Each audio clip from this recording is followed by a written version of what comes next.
Today I am going to discuss about direct view storage tubes in computer graphics. Direct view storage tubes terminals are used in random scan approach to generate the image on the CRT screen. The term storage tube refers to the ability of the screen to retain the image which has been projected against it. Thus, it avoids the need to rewrite the image constantly.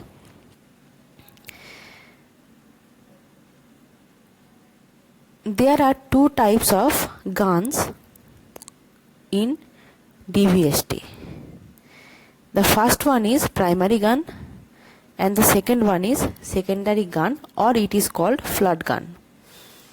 Primary gun is used to store the picture pattern, and secondary gun is used to maintain the picture display.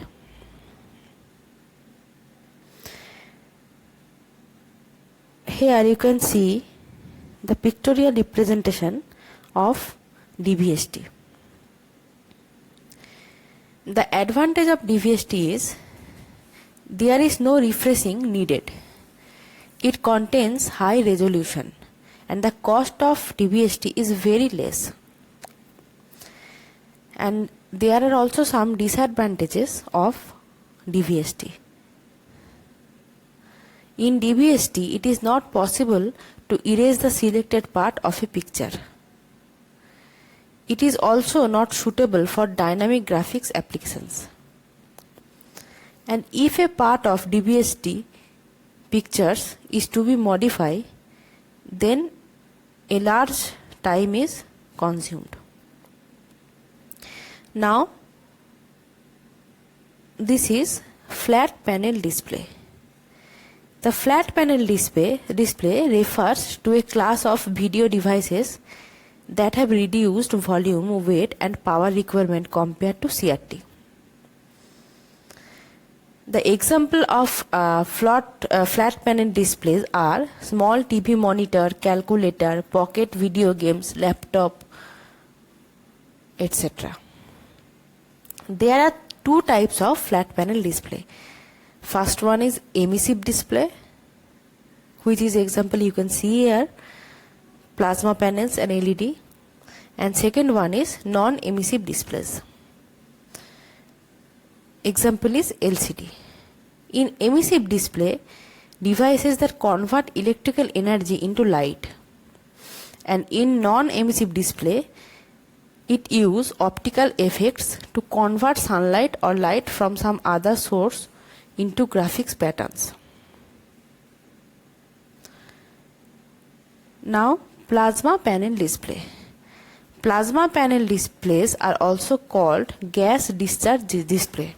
It consists of an array of small lights. Lights are fluorescent in nature. The essential components of the plasma panel displays are cathode, anode, fluorescent cells and glass plates. This is the figure you can see here.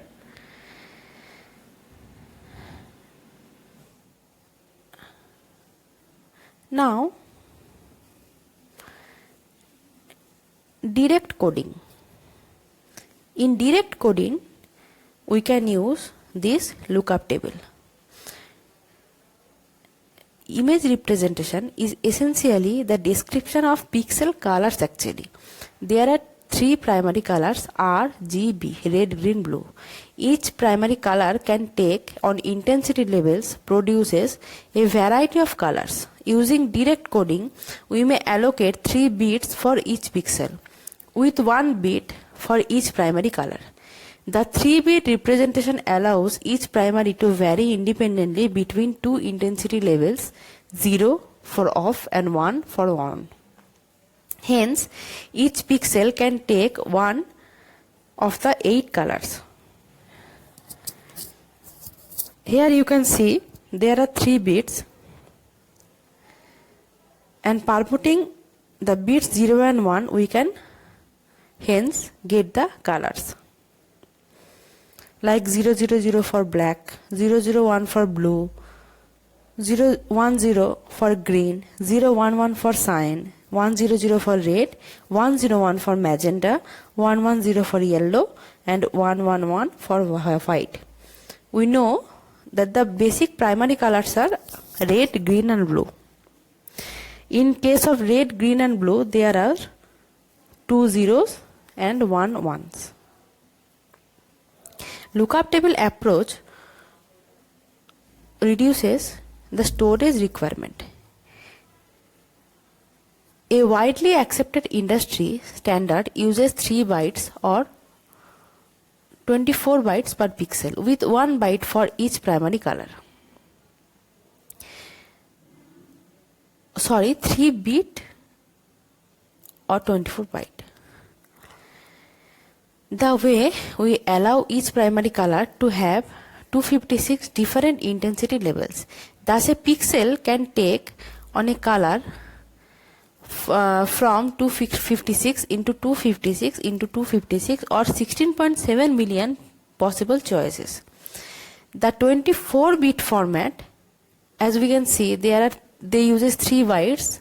So this is actually 24-bit.